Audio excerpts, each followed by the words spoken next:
Welcome to L'Arte dell'Arme, the Bolognese podcast, where we discuss the intricacies of the Bolognese tradition with the practitioners, translators, authors, and teachers working to bring the art back to life.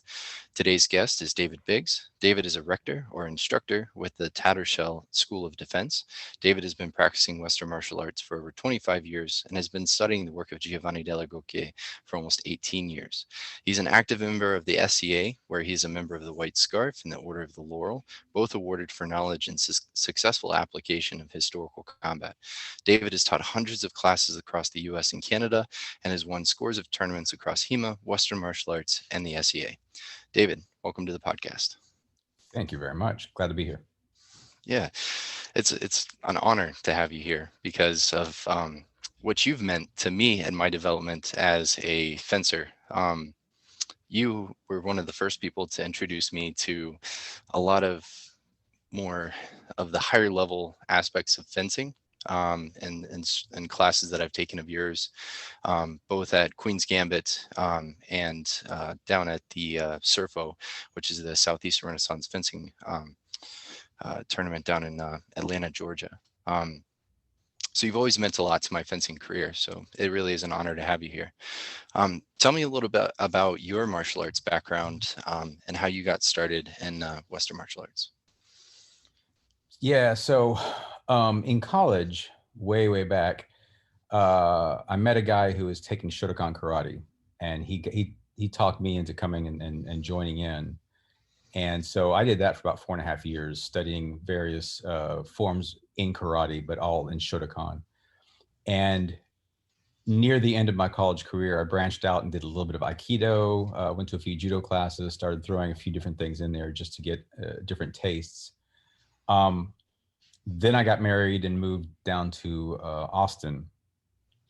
And my wife at the time was heavily into the SCA, and she was trying to nudge me into going to fencing. And I saw what they were doing, which was all with epées and foils. And I was like, maybe. But then we met a guy who introduced me to the 3 Elizabethan fencing manuals. And at this stage, I'll jump back in my story here.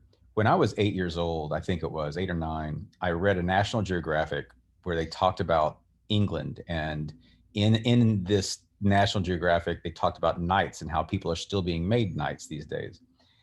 And my little 9-year-old brain was like, I wonder who teaches them how to use swords. I want to learn how to use swords. So now let's come back to when I'm 27 years old, 26, 27, and I see this book where they actually wrote down in the 16th century how to do swordplay. So then my interest was piqued.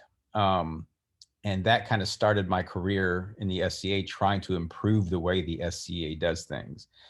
No one was interested in historical swordplay. I won't say no one, but very few were interested in historical swordplay. A lot of people poo-pooed it as something that wouldn't work. We had to use at the time foils and epées because no one thought that heavier blades, which again at the time were the Schlager, the practice Schlager blades, were safe.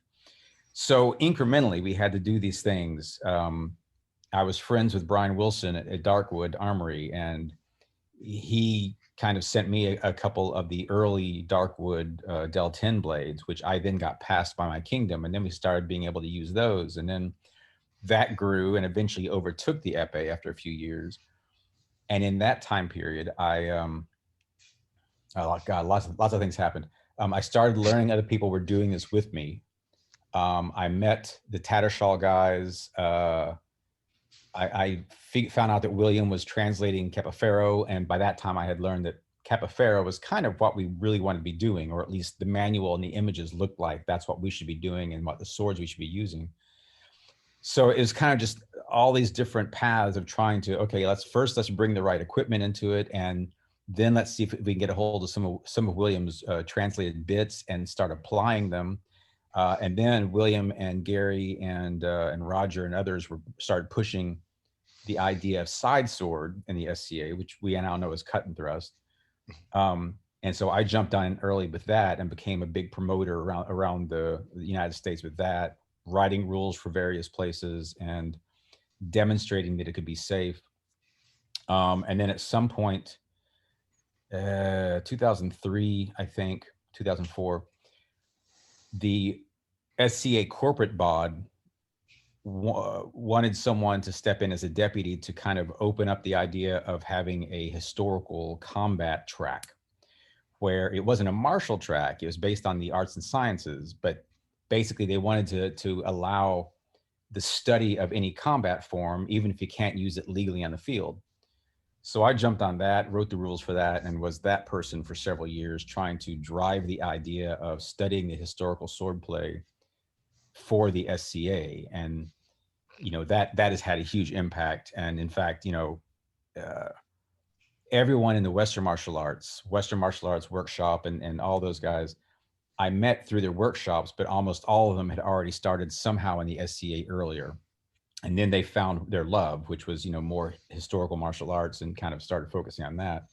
Mhm. So a lot of what we have has been very influenced by or branched out of the early idea of whether the SCA had what they wanted or not, you know.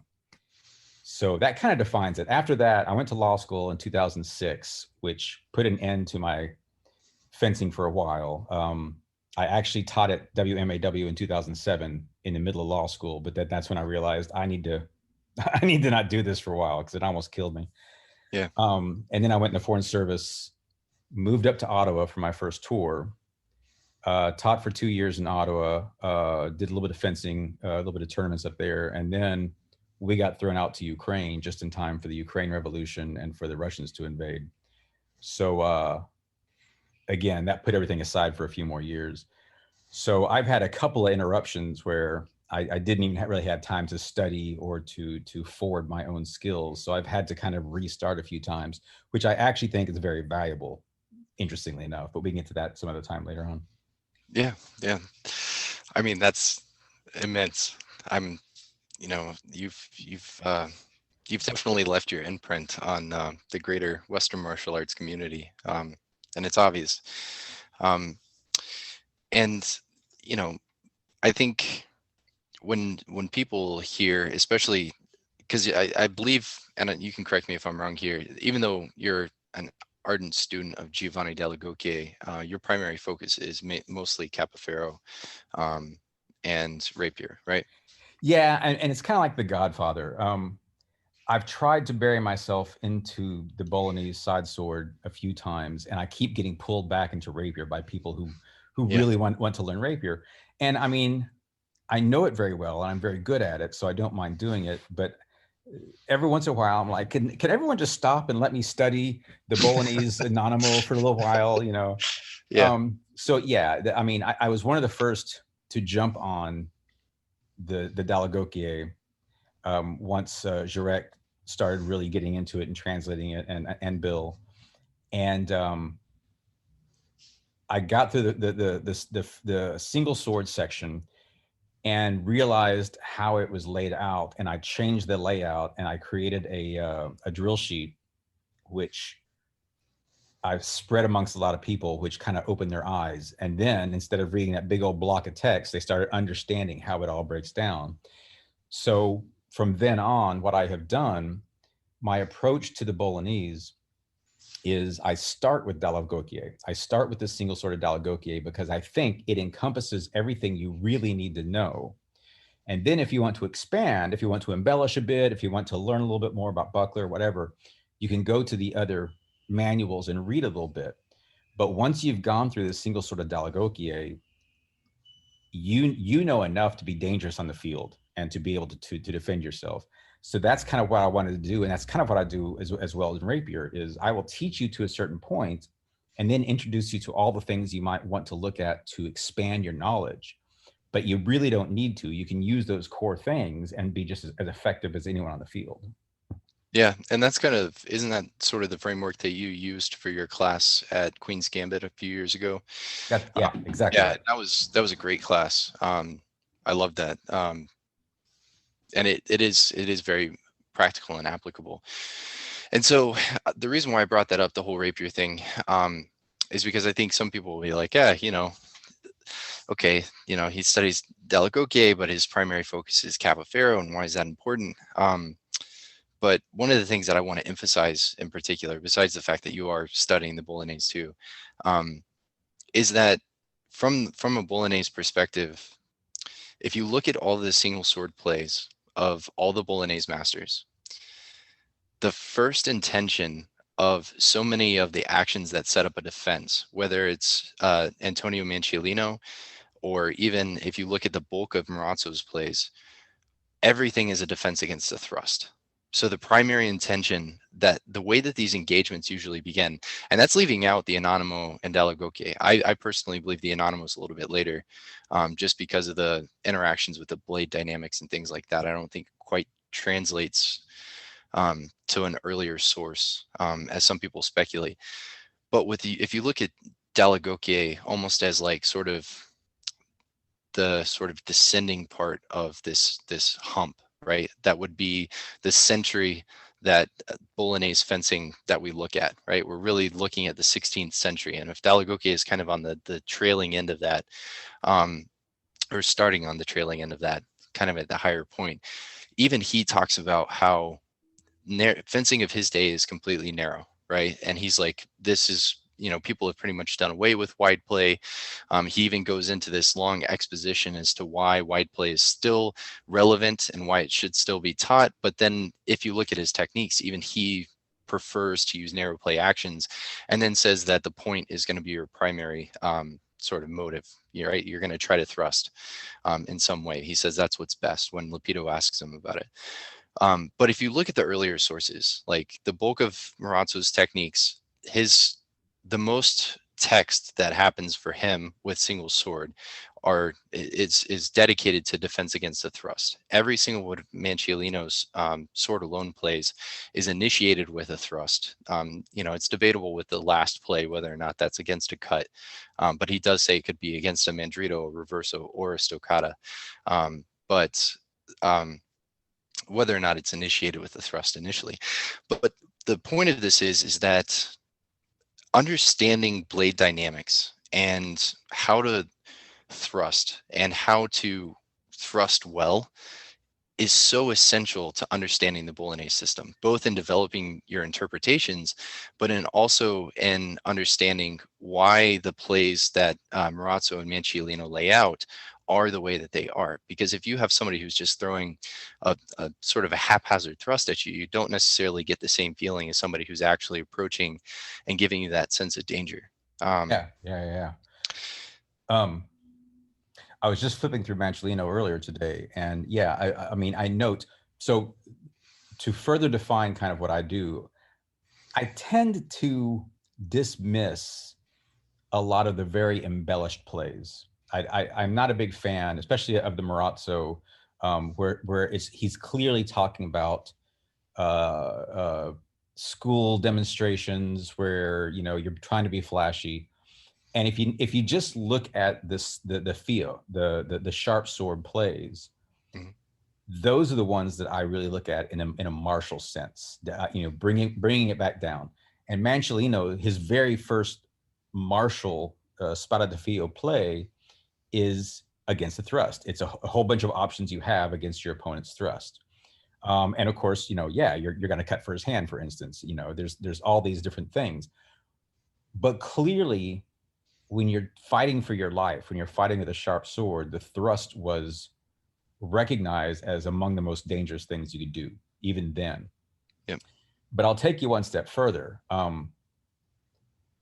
So I'm currently in the process of writing my book, trying to get my own system down on page. And one of the things I did that I haven't done before is I really looked at the postures of Fabris, Capoferro, and Giganti together. And it struck me very interestingly that when Fabris is describing the main postures, he starts off saying, this is what you see in all the schools. This is the main posture you'll see in all the schools. But now here's a good version of it. Here's me modifying it. Well, the postures he lays out, you can really translate it as Porta de Ferro stretto, as a Codalonga stretto.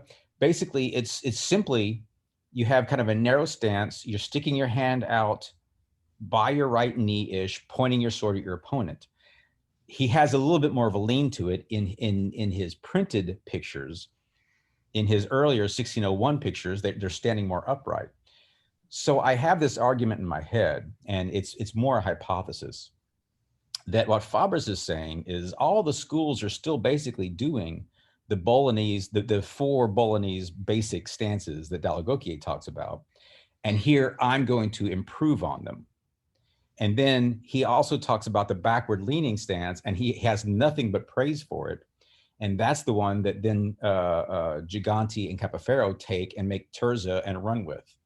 So in my mind's eye, I'm tracing the primary postures that Dalla Gocchia takes and says, these are the runs you really need to know. And I can take that into Fabris and then stretch that out into Capoferro and move it up until the 18th century. So yeah, it's fascinating to see. It really does all blend together. I mean, swordplay is swordplay. You will change your swordplay based on the dynamics of the sword you're holding. That is the most important thing that changes your swordplay.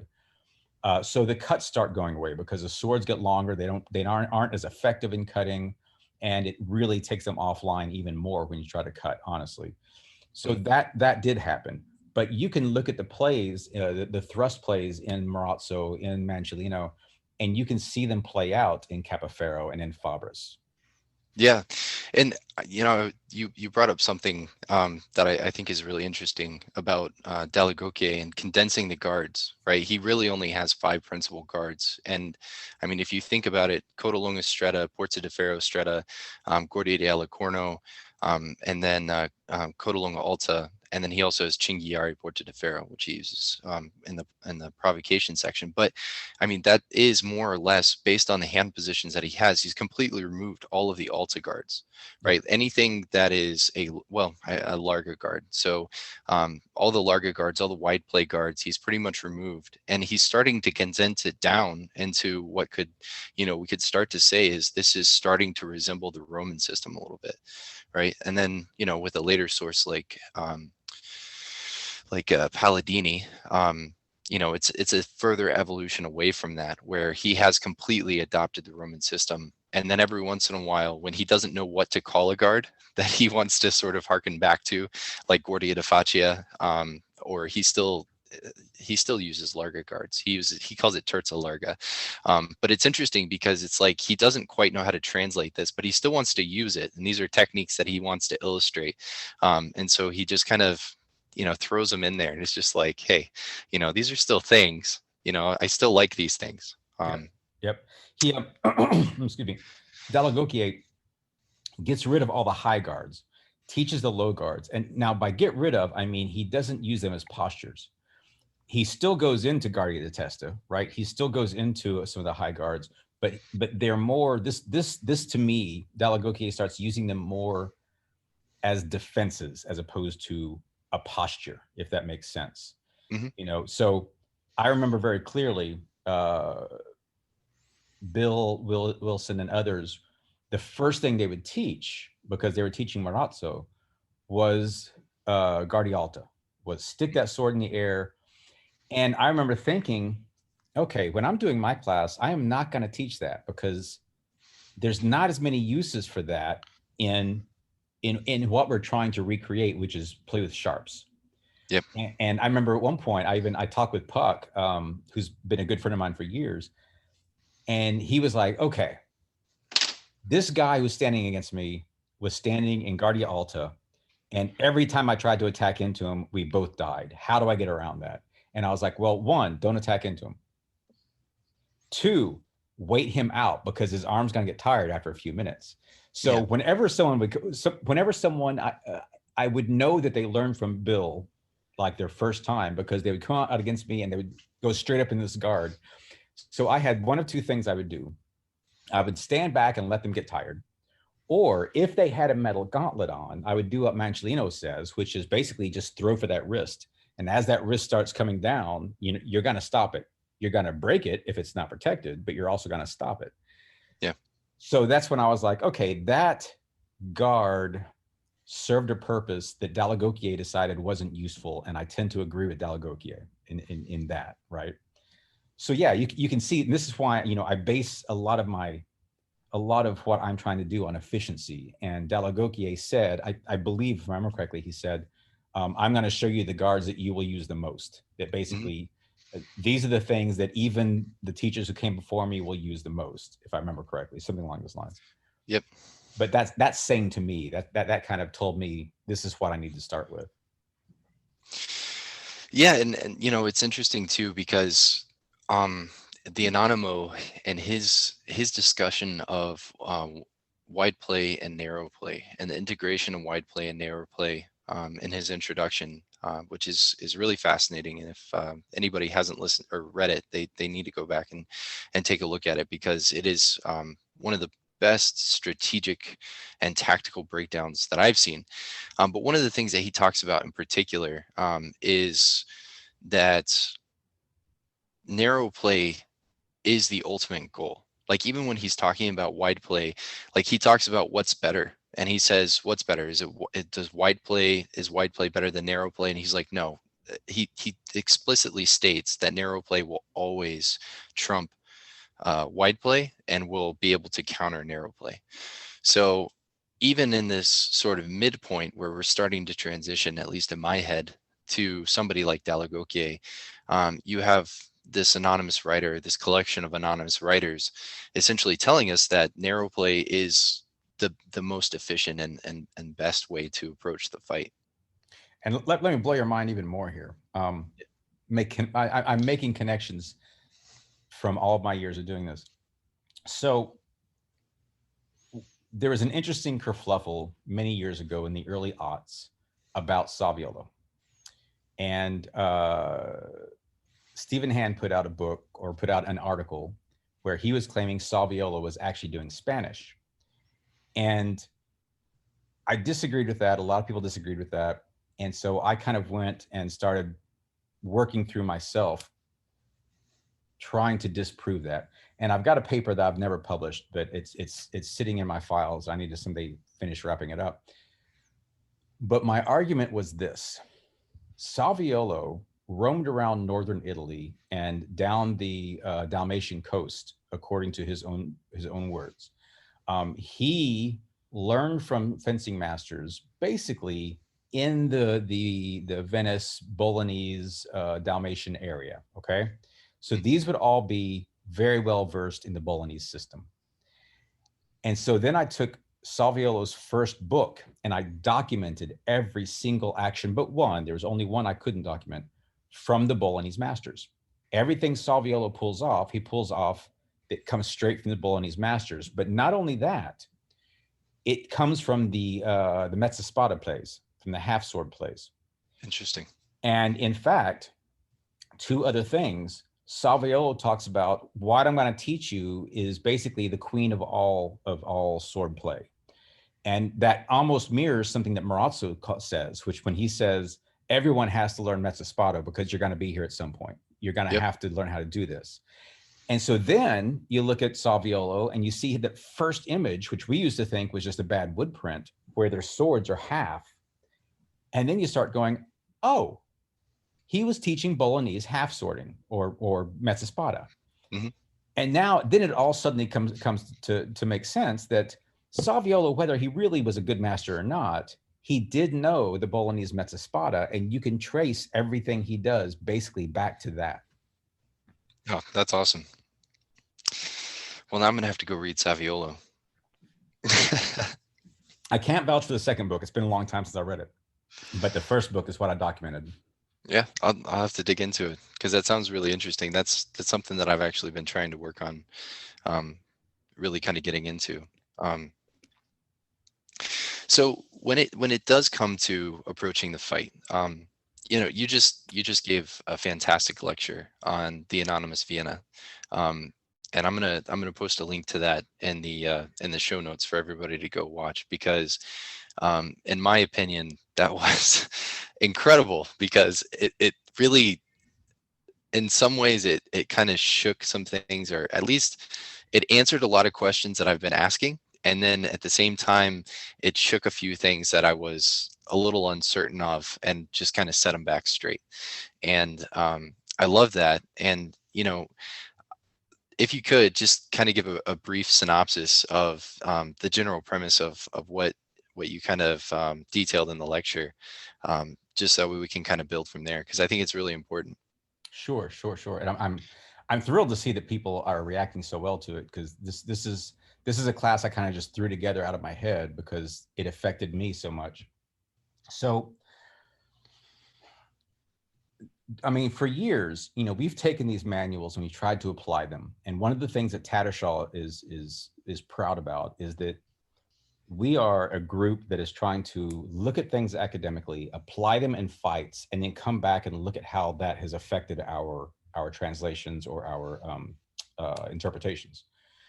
So we've gotten to this point through, I would go watch Gary's classes and Bill's classes, and they would watch my classes. And then afterwards we would argue and we would talk and we would beat this through. And I remember specifically the time I showed up to a Western martial arts workshop, and Bill Wilson was like, I can't believe we've been doing this wrong. And this is when he introduced that we shouldn't be standing in a 90-degree stance. We should be opening up our feet to 120 or 130. And then we went through all the manuals and we were like, by God, you're right. And it makes more sense. And suddenly my knee is working and it's not being forced to do something it shouldn't do. Anyway, all that to say, we have taken the parts of these books that weren't mentioned, that the authors glossed over, and we have tried to look at, how do we fill in these gaps? How does my fighting inform these gaps? So along comes these three manuals. The Vienna Anonymous is one of them. And Tom Leone took it and translated it, bless his heart, because it was in terrible handwriting, apparently. And it verifies a lot of our interpretations. And as I mentioned in the class, I know a few people who are like, oh, I didn't learn anything from that. And I'm like, but that by itself is amazing. That means we got so many things right that we might not have otherwise gotten right. But then there are a number of things that have filled in some more gaps for me. And like one of those things is, in Capoferro, I am trying to draw my opponent to me. I am trying to close into wide measure, stringer my opponent and make them come to me. And all of the single sword actions assume that you have drawn your opponent to them. Well, what we find, of course, in the SCA and in HEMA is a lot of people don't want to follow that rule. You stringer them and then they either back off or they just stay there. And so then what, right? So we've been trying to make up what is the then what, and the Fabris people have it better, because Fabris does have a plan for, go get them. Well, the Vienna Anonymous fills in that gap for the Capoferro people as well, and it's really the same thing. You incrementally move into them. You take the advantage, and when your opponent shifts, you further that advantage by doing something else, and then they shift again, and then you further that advantage until you're close enough to attack them where they cannot parry you. And so what I've done with this lecture is I've kind of gone through, and I start off detailing a lot of the specific actions, like how to gain correctly and how to gain against someone who has a refused guard. And then I end up with, let's put all this together and talk about constantly moving in on your opponent and constantly doing that under protection. And I pull a lot of quotes. I didn't read them all off in the lecture, but I pull a lot of quotes from Vienna Anonymous where he discusses these things. And so it really is enlightening. And I would actually now say that I don't fight Capoferro, I actually fight Vienna Anonymous, because the way I've come across this over the years of tournament fighting really falls into line with what the Vienna Anonymous is saying, as much as it does with Capoferro. Yeah.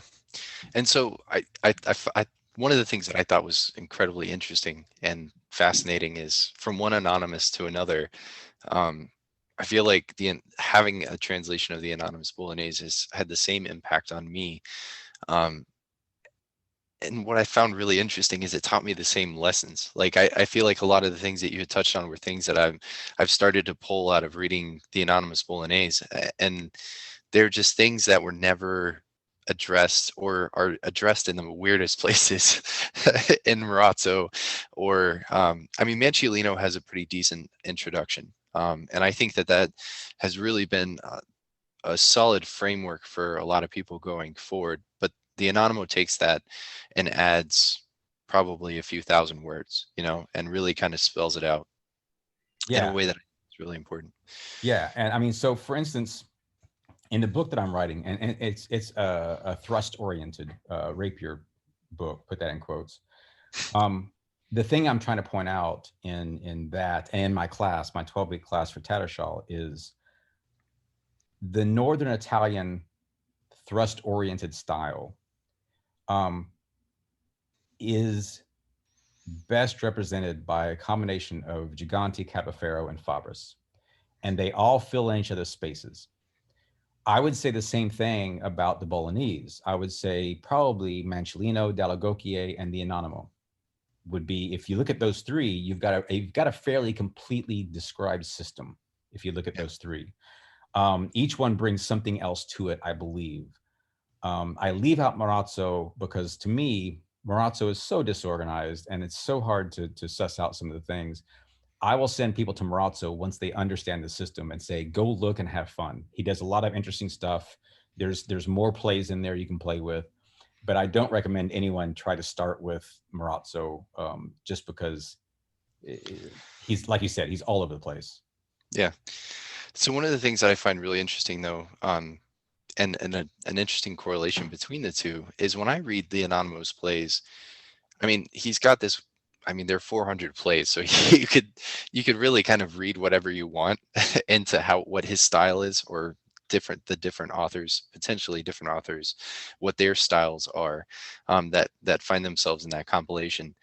Um, but if you look at the first 20 plays, one of the things that I find is really interesting is the way that the Anonymous approaches the fight is very similar to what you described with how the Vienna Anonymous approaches the fight, where you're coming in, you're essentially you're coming to wide measure, you're getting a read on your opponent, and you're pressing your advantage, right? And you know, you see this, and when I talked to Stephen Freitas, you know, I asked him what his favorite play was, and he said it was the first play, because he felt like the first play in the Anonymous was the perfect summation of everything else that he had read, reading through and working through all some 400 plays of the single sword and more. But and in that play, you know, you approach your opponent in Porta de Ferro Stretta, and it says that they will either try to attack you and the tempo of you coming in, or they will retreat, right?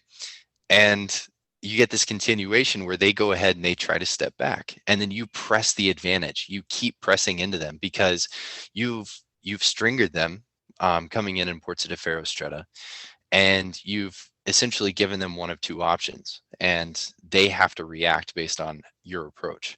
And then that's the Anonymous approach the rest of the way through the book, which is really fascinating, especially his use of stringering, because he uses that word so much when he talks about the approach to the fight.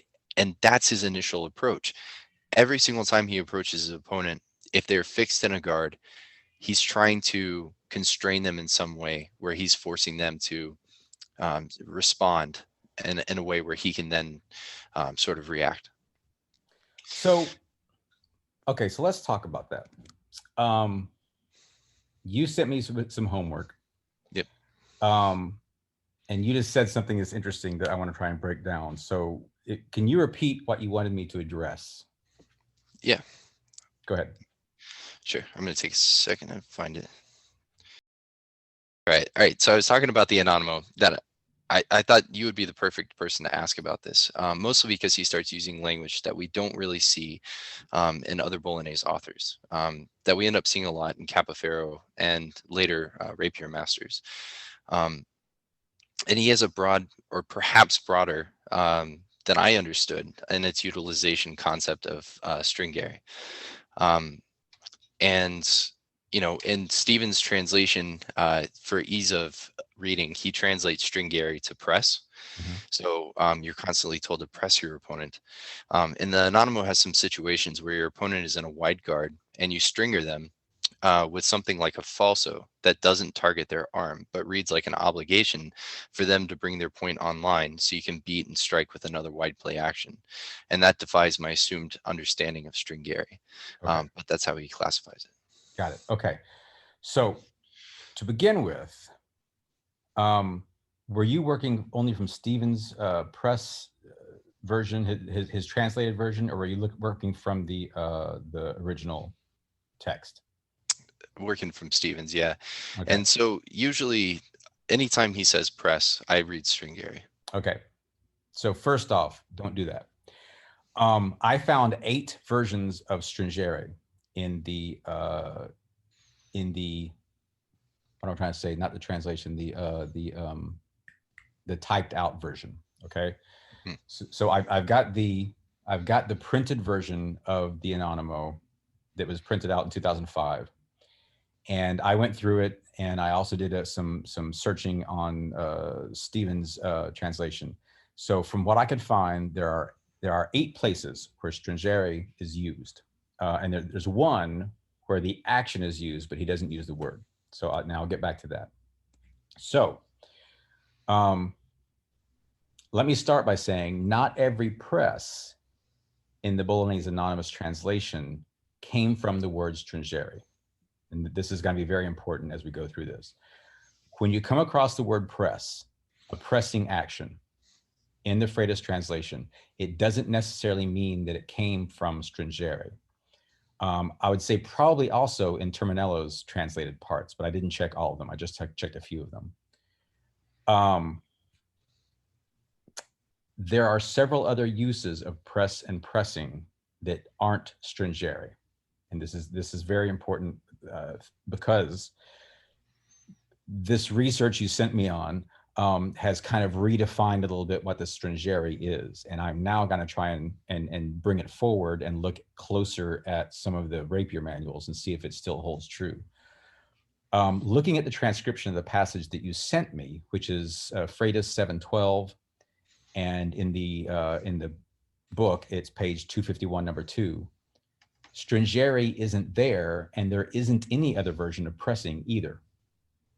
So I think what Steve did on that one, on number 712, was he ported the idea of the opponent being pressed from a previous action that was referenced, but it's not technically in the text. So I think he says something like, well, seeing that your opponent is pressed, but that references back to where it says, do what you did before, or something along those lines.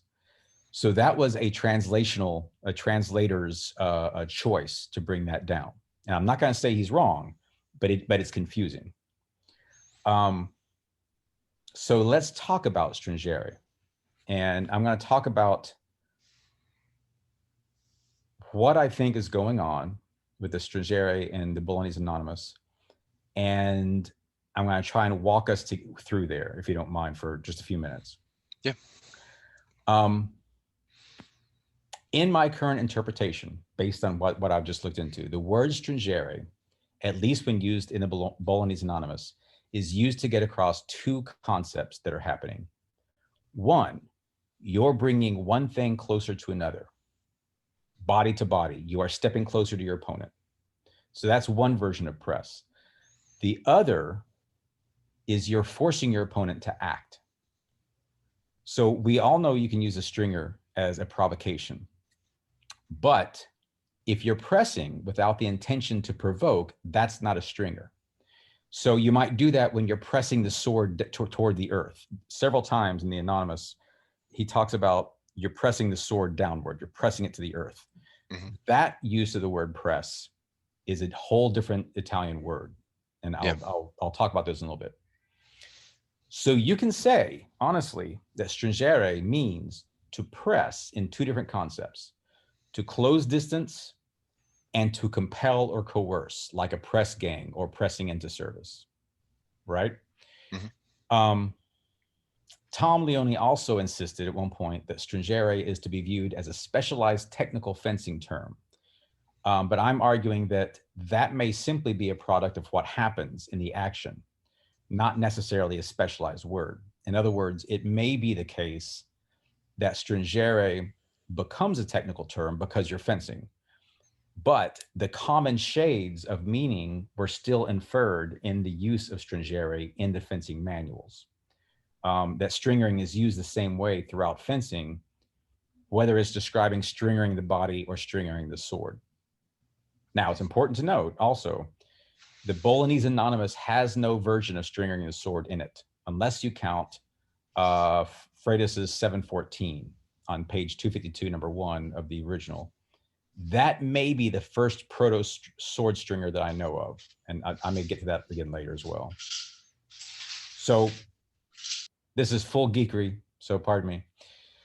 Modern definition of stringer or stringere is verb to tighten, to squeeze, to clench, to pinch, to press. So that's where we get the word press if you're looking at modern dictionaries. So stringere la mano is to shake hands. But there's also a leftover secondary meaning in there. Il tempo stringe means time is pressing, time is running out. So you've still got some version of that kind of pressing even in the modern word. But if you look at Florio's 16th and 17th century dictionaries, the stringere, stringo, strinsi, stretto, means to bind, to clasp, but also to urge, to force, to constrain, and to provoke.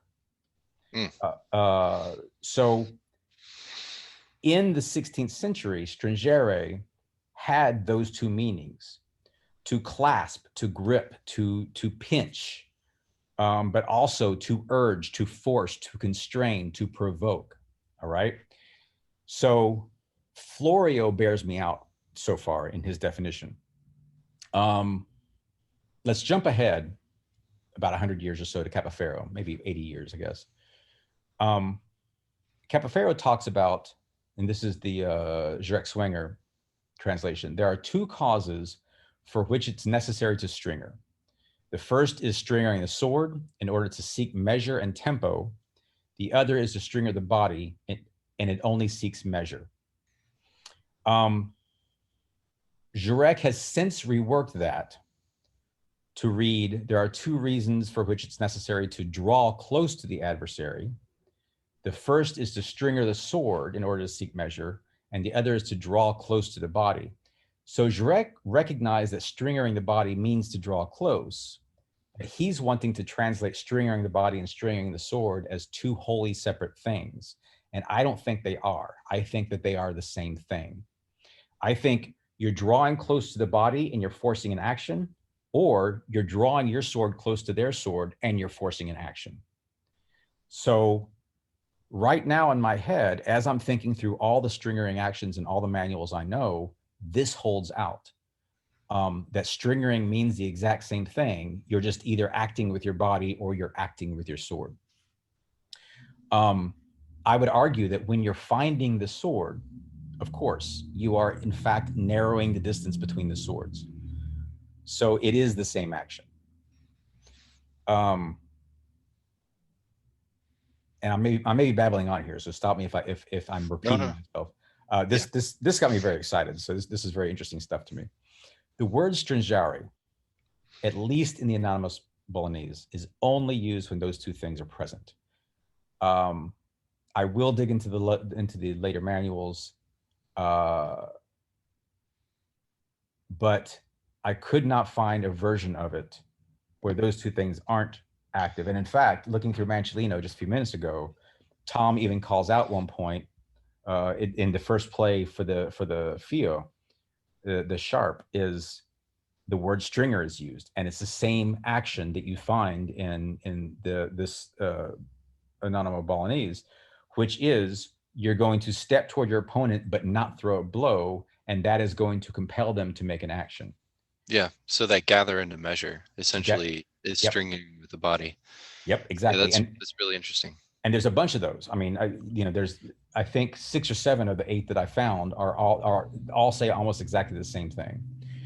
Um, Another note, so when you're stringering the sword, you are finding or gaining the sword, but finding and gaining are not necessarily stringering. I want to also call that out. Um, as you saw, I went into some detail about gaining the sword with the Vienna Anonymous. Interestingly enough, I did not find stringering at all mentioned in the Vienna Anonymous, although I didn't read the whole thing. So I do want to go back and see if it's in there. But he does talk about stringering. I mean, he does talk about gaining the sword constantly. He doesn't mention stringering. So I'm wondering if there's a reason for that. But the point being, when you stringer someone's sword, when you're using that word stringere against someone's sword, you are absolutely intending to provoke and not just simply cover the line. It is your intention to make them make an action. In the Bolognese Anonimo, several other words for press and close are used, but they are all used, like I said, without the additional intent. Let's see. I'm scanning through my notes. I have lots of notes I took on this, so I'm trying to pick out the most salient things. I've already mentioned, so you're narrowing the distance between you, or you're narrowing the distance between your swords. These are all both provocations in that they are compelling your opponent to do something, to be stabbed, or else be stabbed. So the ideas of press, close the distance, and coerce, compel are completely applicable. Applicable. You got me going. I started it, yeah. Right. But note, so here's some interesting. Let me keep going with this just for a second, and this may be me going beyond the field. Capoferro says, when you stringer the sword, you are seeking measure and tempo, but when you're stringering the body, you are only seeking measure. What does that mean? Well, okay, so seeking, the word that is used in Capoferro is cercare, either cercare or cursare. I'm not sure. My Italian sucks. So looking at Florio again, that word cursare is to seek, but also to require, also to fight, to strive, and to contend. So I may be overthinking it here, but when Capoferro talks about seeking measure and seeking the tempo, there's also a note of fighting for it or contending for it. So we're trying to not only take the right tempo and measure from them, we're forcing them to fight for it. We're forcing them to be in the wrong tempo. So that, to me, when he talks about when we are stringering the sword, we are seeking measure, it has the same feeling to it. We are stringering the swords, so we're compelling them to make an action, and we're seeking the measure, we're making them fight for that measure. We're making them try and contend for that measure. So when you try to pin down what stringere means, press is fine, but think about press in both senses of the word. Whereas when you see press used like pressing the sword aside, you're not using it in both senses of the word. Yeah, so it's more of when you're thinking about stringere. So I'm thinking of just in relation to various plays where this might make sense, right? Like going back to Anonymous' first play, that is more or less what he's doing, right? You're in Ports de Ferro, your opponent is in a guard, and they transition to Ports de Ferro as they take a step back. So you're kind of constraining their measure as you gather in on them, just like Manciolino does, where you're essentially forcing them to try to thrust at you in the tempo of your gather. Right. As you're coming in, so that way you can close off that line and then proceed and just kind of force them into predictable reactions.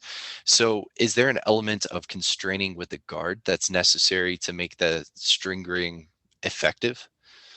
I don't think so. So let me read my translation of the first action here. So first, having the sword alone, you'll be able to get comfortable in the Porta de Ferro stretta with your right foot in front of your enemy, keeping your left foot resting, or your left hand resting on your hip or your rump, back on your back. Mm-hmm. In this position, you'll be able to perform a press or stringere by making the left foot push the right foot forward. Without moving to strike, take care not to stand in a wide stance. For more easily pushing, you can go back and forth in your wide stance. And then it skips over and says, since he is so detained, he shall be forced to make a blow. So it specifically says you're pushing one foot forward with the other. So you're closing distance. You are specifically not attacking, and you're not doing anything with your sword that he describes. And yet you are forcing your opponent to make a blow or to back out, right? But you are forcing them to make an action. That is the first action. That's the first version of Stringere in the book. Another one, I've got 3 of them here that I set up for myself. The only one that isn't in that very specific vein is this one. It's number 17. Finding yourself comfortable in a coda longa stretta with the right foot in front of your enemy, and he is in a relaxed position. You will press or stringer him in the said guard, making sure that the left foot pushes the right one forward. And in this action, you will make him see a feint to the hip's flank. So in this one, in this use of Stringere, he is actually throwing a feint, but my argument would be a feint is meant to provoke anyway. So it still fits the pattern of doing something to provoke your opponent. Right. In every other version I saw, you're not throwing a feint. You are using your body. You are using closing distance to make him freak out and have to do something. Yeah, that's interesting. I'm trying to. You've got you've got my mind going in circles right now because I'm thinking about a lot of different things, and I want to play around with a few of these concepts. Like there's a play in Palladini that I'm thinking about. But yeah, I think this is really interesting. And the interesting thing about it to me is that all of this is predicated on measure. Like we talk about, I hear Devin Borman talk a lot in lectures that I've seen him give about putting your opponent in obedience. And, there are certain things that you can control without ever actually coming into blade contact with your enemy. And that's time and measure, right? Like you can control the tempo by constraining a guard or, doing something, covering their sword, just finding essentially.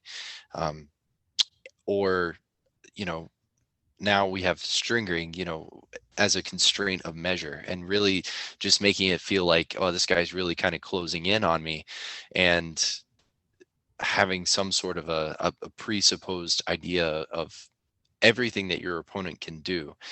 And I think that's really fascinating too about Manciolino. That actually makes it that small little section where you're just like, why am I stuck in Porta de Ferro the entire time?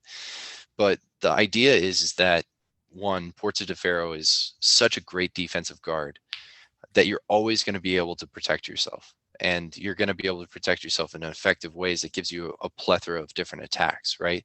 So essentially he says, if you're in a fight for your life, assume Porta de Ferro, gather in on the person, stringer them, and then these are all of the potential outcomes that can happen. And if you train all of these potential outcomes, these are the responses that you can give. And if you do these things, you're going to survive.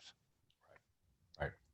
And I mean, from my own tournament fighting, from my own experimentation with this over the years, and I think you saw this probably at Queen's Gambit, the standard guard that I will take against anyone is either Porta de Ferro stretta or Coda longa stretta. And what I'm going to look for is how their sword is angled at me, and I'm going to do, as Silver would call, the true cross. Mm-hmm. I don't want to line my sword up with theirs because they will slide right past me. So in all of my guards, I'm going to line up at the true cross. And then from there, I can command them by stepping in or by maybe lowering the sword a little bit and showing my shoulder, different kinds of invitations. But the most effective one is stepping in and pressing them and making them feel uncomfortable. Then they either have to back the heck out or they have to throw something. Right. And if I'm blocking, if I've got even single sword, if I've got that single sword up, I have access to everything I need to do to stop them from hitting me. So, and that's why I think Dall'Agocchie uses those 4 guards, is because if your sword is your shield with single sword, and if it's out in front of you crossing your opponent's blade, which Dall'Agocchie also talks about, then you're as safe as you're going to be with single sword. I think that stringering the sword itself didn't really start happening until people started playing more either with the half sword, or they started lowering their points at each other more and more and more. So as long as we have our points up a little bit, stringering isn't the thing to really think about so much about. Once you start lowering the swords at each other, then as Gary Chelick says, then you find that you've created a safe space where you're either forcing them to act or you have a safe space to move in on them. And so then stringing the sword adds that third aspect in that's never talked about, and that is the idea of having a safe space in which to act. Because that's not really, that doesn't happen to me in the Bolognese Masters. The safe space is you behind your sword, but stringering someone doesn't make it more safe, really. Whereas if you're stringering the sword in the rapier styles, covering their blade and taking away their option, you have now made a safe space for you. So the idea opens up new possibilities when you start talking about with the sword. So one of the things I want to now do is start looking through the manuals and figure out where can I find the first discussion of a sword on sword stringere? Because that to me is going to be, I mean, just Leary maybe, or does Docellini even talk about it? I have no idea. Yeah. So rabbit hole. Yeah, definitely. I'm sorry. Well, one of the things I thought was really interesting. So when we are talking about finding the sword, and this is one of the fundamental things that I kind of wanted to get into. So now that we've kind of established that stringere is a constraint of measure, when you are coming in and you are finding somebody's sword,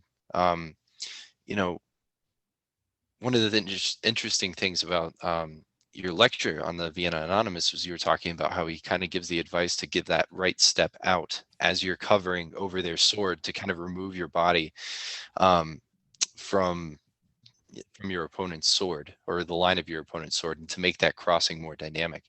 Right.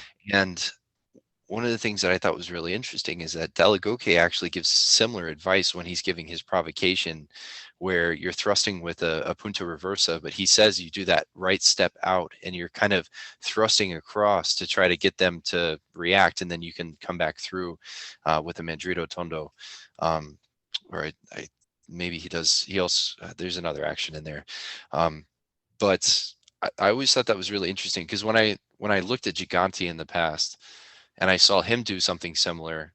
And I know Mike had sort of been like, hey, this sounds like Giganti. And I got a kick out of that. But I see something similar in Dall'Agocchie, and I'm wondering, is this something that we should be paying a little bit more attention to? So, I mean, maybe an interesting twist on Dall'Agocchie for me is this. One of the reasons he does that is because Dall'Agocchie plays at a very close measure. He plays at a closer measure than I like to. And the reason I say that is, if you'll note in all of his single sword sections, his first defense is you draw that back leg to that front leg, and you're creating that powerful column to catch the blade, for instance, in Guardia di Testa. If you've done that, it's hard to hit them with the sweet spot on the sword unless you're stepping a little bit offline. If you and I are at a good distance, you throw a cut, which usually means you're also going to take a slight step. I bring my back foot to my right foot, and I stop that with a testa. If I then extend and throw that testa, I'm going to hit you closer to the hilt than to the tip, probably. We tend to be at that measure. So a lot of what Dall'Agocchie tends to do is step offline to throw those cuts, because you're also then going to impact with the good part of the sword, right? So in my school, we kind of cheated. We found that it's really easy to get that leg taken. It's really easy to throw for the shoulder and then just drop the blade and hit the leg. So what I started doing in my school was, instead of bringing the back leg frontwards, we would bring that front leg back, and that cleared enough space that if someone did do a fake for the leg, they were just out of range. But in order to compensate, we then had to start throwing straight in. We then had to take that straight step in order to get on the sweet spot of the sword. So there may be more to Dalagokie than that. But my current interpretation of Dalagokie is one of the reasons he steps offline is because that's the best way to get a good cut on his sword once he's closed into the defense that he's going to throw. And then he's going to step off to the left and like throw to your head. But to get that sharp edge on your head, he's got to step off to the left and not straight at you. Interesting. Very interesting. Yeah. You know, so like the Anonymous does this too. I haven't quite really settled on a firm interpretation for what I like. And of course, you know, with COVID and everything like that, I haven't really had an opportunity to do a lot of this stuff partnered. But he has a lot of these thrusts where you're initiating with a thrust, and he says that you're thrusting at your opponent's left flank, and he does this little half step off to the side, and then he proceeds. Of course, his is like, I mean, you're thrusting to their flank, so it's almost like you're trying to just like reach across and just kind of shank them from the side. But there's a lot of movement in some of these thrusts, and you're just kind of, you know, playing around with these different body elements of just thrusting from different positions and body positions and stuff like that. And maybe because the Bolognese system is a little bit more forward leaning, it allows for those actions because there isn't as much of a tell as to where the thrust is going to go. You know, whereas if you're kind of using good rapier thrust dynamics, you're going to kind of transition through your thrust. Where sometimes I feel like there's a little bit of gunslinging that goes on with the Bolognese thrusts with the stoccata. Yeah, I don't know. You do tend to set up closer because the swords are shorter, but also not many Bolognese fighters aim their sword directly at their opponent. They do angle them up a bit. So you do have a narrower measure between the two of you, I think. When I'm fighting Bolognese, I'm generally setting up at a range that for rapier I would consider gunslinging. Absolutely. Yeah. Well, that's one of the things I want to fix because that's something that I've really been trying to focus on.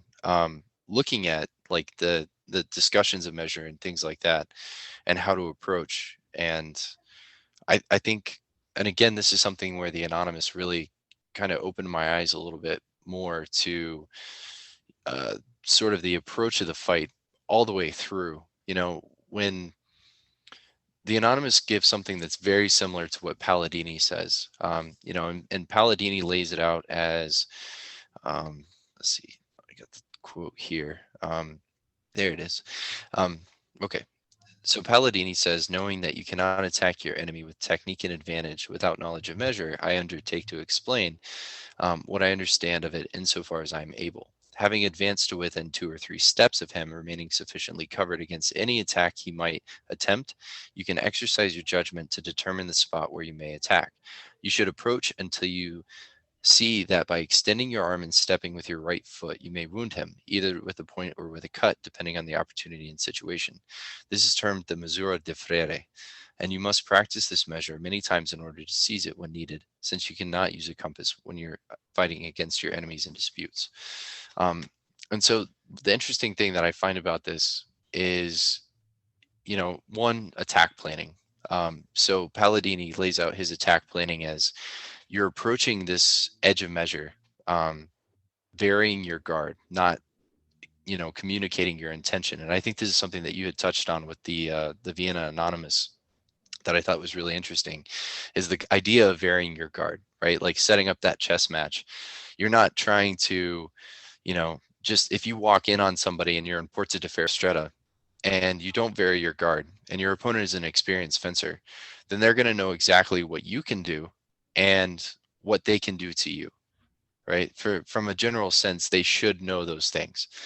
So varying your guard provides some level of variability as to, you know, what they can potentially do. They can't quite get a read on what your intention is. So, you know, if you come in and you're hanging out in larga guards and then you suddenly close down and you go into a Porta di Stretta, and that's how you then begin your approach, then you might startle your opponent. You might even catch them in a guard where you have an advantage because of the placement of your sword. And So, so, yeah, go ahead. so what I was going to say is I think it's interesting that he sets up this chess match, but it's all predicated on measure and the approach of measure coming from outside of wide measure and then transitioning and sort of really kind of pressing the fight from that idea of transitioning guards to the point where, you know, essentially what he calls the misura de friere. I know I'm pronouncing that horribly. Somebody is just cringing in Italian right now. Um, but which is almost like the point of no return. Like this is the point where you've committed, and from that point forward, you're pressing your attack however you designed it. Is the way that Palladini essentially lays it out, and I think that we see that. You know, discussed throughout all the Bolognese authors. All of them talk about varying the guard, but also pressing the attack once you get to a specific point. And I find that really interesting. But that to me shows that perhaps there's more of, yeah, you are kind of getting in closer. Like you do want to close to that strata range in order to sort of really press your attack. But there is sort of that interplay that happens beforehand that we really need to kind of get figured out and start integrating into our fencing. So yeah, I take that and I agree. One of the things when you sent me your slides, I was reading through them. One of the things I disagree with, and this may be a product of I'm working mainly from Spada de Fio, and Dalla Gocche also doesn't ever talk about doing this, and that is altering your guard constantly while you're coming in on your opponent so that they don't know what you're doing. The way I handle that is I don't take guard until I'm in range. I will saunter up to my opponent, sword by my side. I know my measure well enough that as soon as I get into where they can hit me, then I'm going into whatever guard is most appropriate depending on how they're standing. Mm. So I don't give them something to play off of until I am in range. Then if we're going to do it the Vienna Anonymous way, I am going to immediately try to make them make some motion and then rearrange my throw into something else and just start opening them up. So it's still very viable. The whole idea is still viable. But I think the quotes that you sent me on continue to vary your guard as you're moving into measure, that sounds much more like that fighting with blunts and trying to be flashy thing than it does what I might do with sharps. And I say that because in several tournaments where I fought people who are constantly moving, what they're doing is they're giving me their tempo over and over and over again. And I don't have to worry about them until they're in measure.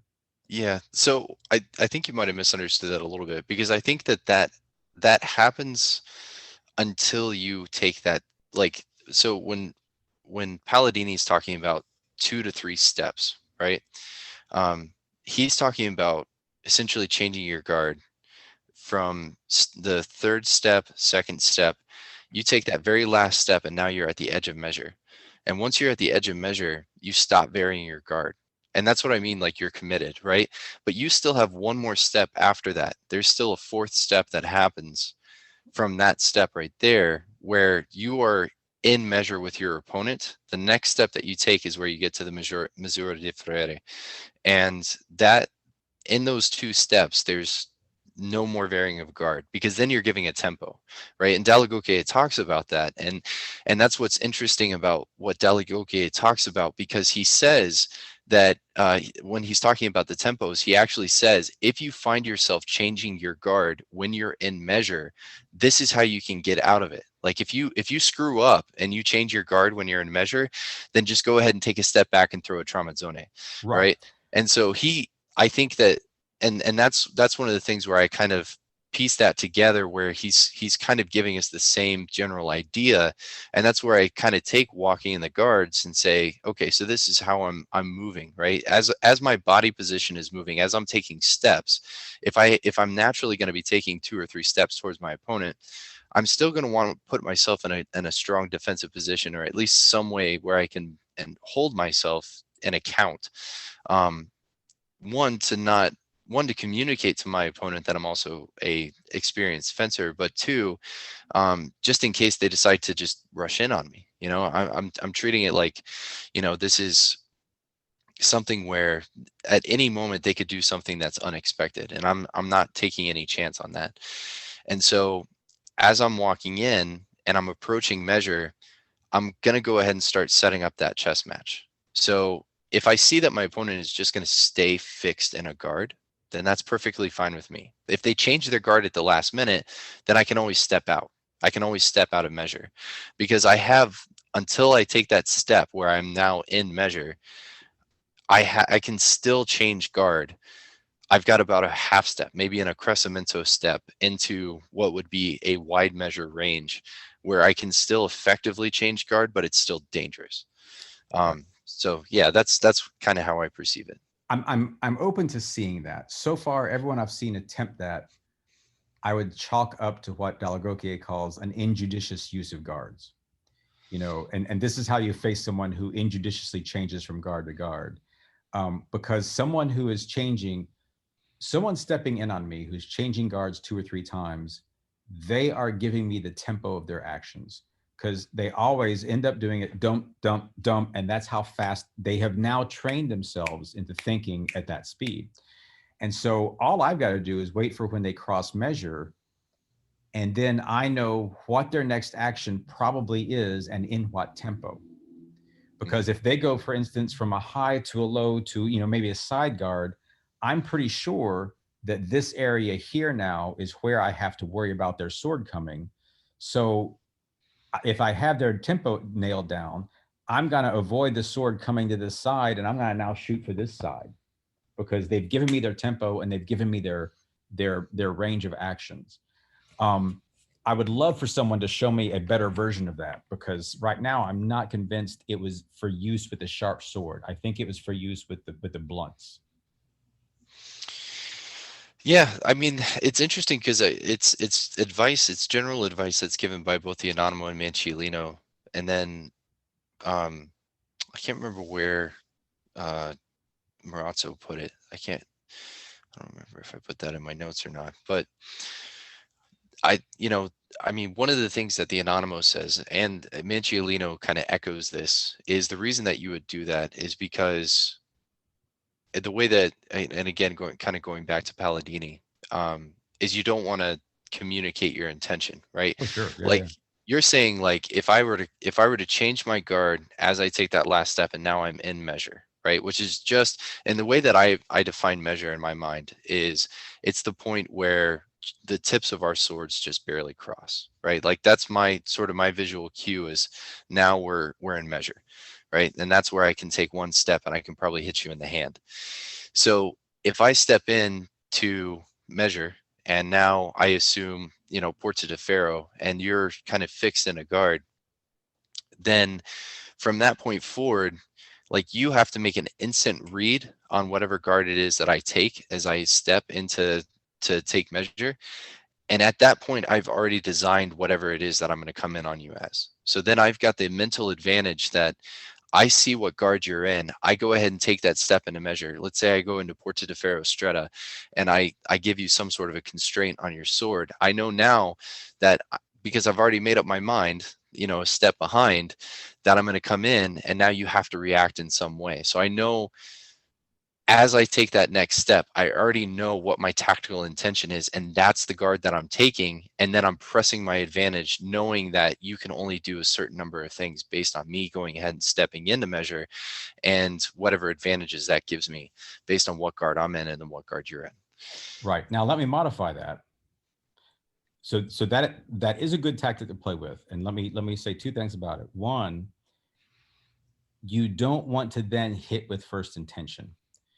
You want your chess game to continue, because whatever you're throwing at them, they are in a still tempo. They are in a stale tempo, and they have the advantage if you're throwing something at them right then. So what you're needing to do is getting them to move. You need to get them to do some movement that isn't an attack at you, and then that opens up your target. So as you think through your chess game, and you've got to think through it fast, if I come on guard in a good stretta and I see I am crossing over and you've got an open chest, that chest is not going to be my final target. That chest is going to be what I'm going to shoot for first to get you to start defending it, then maybe cut for the head, for instance. Okay. Hmm. So that's one part of that, is don't think that you're going to get that first intention shot. But the second thing is, as several of the masters point out, every guard is the beginning and ending of a cut. Basically, you're cutting from one guard to the next. So if I just watch the pattern of your cut, as soon as you step into measure, I've got a decent idea of what you're able to do at that point as well. Hmm. You know, if you step into measure and you have cut up into Alicorno, I now have a good range once you immediately step into measure of where your blade is going to come down on me. So you've also given me, like I said, kind of your rhythm, and you've narrowed what your possibilities are at me as well. So you have to make sure that you are thinking 2 or 3 steps ahead of me at that point in time. You can't rely on that changing of guards to confuse me.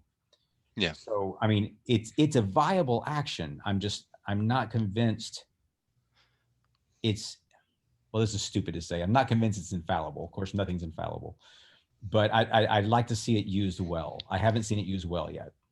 Yeah, and that'll be my challenge. Yeah. I'll see if I can use it well to prove it or disprove it. I mean, it's what I've been working on. But I mean, I think the interesting thing is a lot of this stems from the way that the Anonymous approaches the fight. Because in the situation that I provided, if I were to come in on Porta de Ferro Stretta and I was to essentially get a crossing on your sword, I'm expecting that you're going to go ahead and probably do a sfalsata, right? That's typically what the way that he lays out his plays. They'll do a sfalsata underneath your sword, and then you beat the sword in the tempo of their sfalsata, and then you step with your left foot and you stab them, right? And so that's kind of one of his favorite things, and he has like 100 different ways of how he sets that up. But that's kind of what I'm thinking of in terms of like stepping in, you know, really kind of trying to use stringere, crossing, and things like that to set up, you know, get that sort of tactical advantage as I'm coming in and forcing you to take a tempo that I can exploit to create a bigger tempo and then come in and strike. So yeah, not necessarily a like, you know, like a changing of the guard in terms of like creating some sort of a, I mean, I guess it will look kind of showy in terms of like the constant changing, but trying to get you to a point or move you to a point where I know that I can create that predictable response. Right. Yeah. I just, and so again, when I think through a lot of my tactics, I have to recognize that several of my tactics will work against 80% of the fighters, but it's that 20% that I have to really be wary of. So for instance, as you were closing on me, if you and I are fighting, probably what would happen is I would have my buckler kind of casually held out and my sword would be pointed at the ground right up until you just about stepped into measure, because I'm also not going to give you what I want to do, right? Mm-hmm. So I'm going to wait to see what your pattern is and then see if I can then dominate that pattern. So stepping in against some of the more experienced fighters, you may find that you're not faking them out, you're not drawing them out. So then my question to you would be, and this is not to talk about now, but what would you do then is kind of the next thing to think through. Yeah. So I have an answer to that, right? Cool. And so the Anonymous actually gives an answer to that, because, you know, he gives the perfect summation of this sort of tactical approach and how to go about it. And he says, also, you must know that if you find your enemy in a wide guard, then you will use your art to bring his sword into presence. If he has his sword in presence, then you must, by means of feinting, make him put his sword into a wide guard that allows you to then control the line, the drita via, such that his sword will point away from your person and off to the side of your body, and then you will then be able to perform whatever actions you wish. So he elaborates on that a little bit in talking about how when he talks about wide play. And so again, kind of going back to that discussion that he has of the wide play and narrow play, and how they integrate with one another.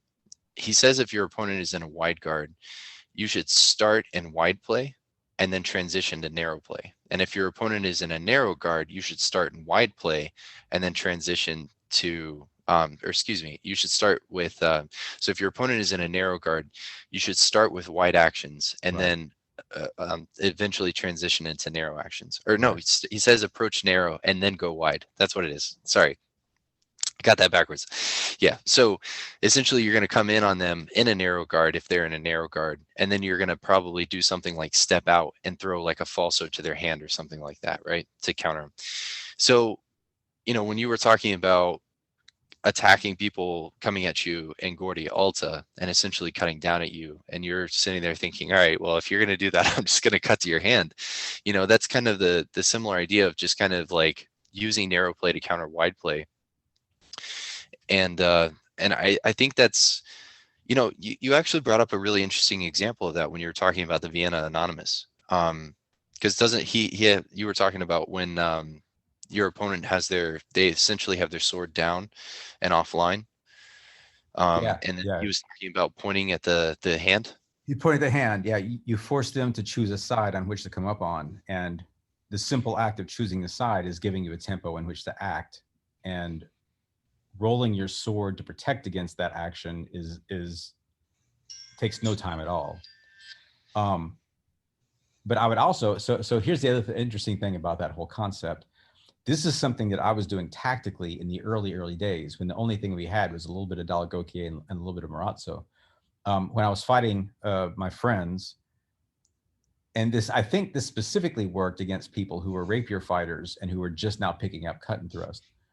But I would go out against them and we would set up and I would start throwing, cuts to the ribs, cuts to the head. And I'd be working what I call the outside aura, the outside vita. And then once I got them really parrying hard on the outside, I would go for a straight thrust. And my comment to them was always like, don't forget we can thrust, because they would be so stressed out about having to block all the cuts because they're good at thrusting, but they're not good at cutting. And then I would own that center line because what I've done is open them up, right? And then the opposite of that, people who are throwing the cuts, well, the best way to block those cuts is with a nice strong thrust, a nice strong keeping that sword up in your way to stop that thing coming down, and then you hit them. So these were kind of organic tactics that we came up with early on, and to see them echoed in the Bolognese Anonymous is lovely, is lots of fun. But yeah, anytime someone's point goes out of your vita, the thing to do is point yours at them and move in effectively, almost at all times. And that's, I think all the rapier manuals say that. So it's not shocking to me that the Bolognese masters would also be pointing that out too. Yeah. Yeah, and I think it's just interesting. I mean, it's interesting to think about that and try to like flush out the tactical concepts and what they're really kind of going for.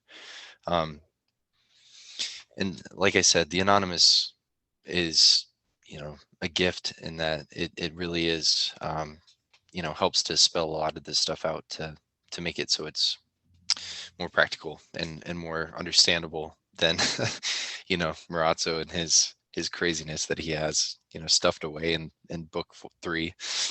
Yeah. Even then, though, I mean, I do like everything I've read from the Anonymous so far. But even he starts getting repetitive. And one of the things I want to talk about at some point is the idea of I've said this before, the inductive versus deductive approach to swordplay. Mm-hmm.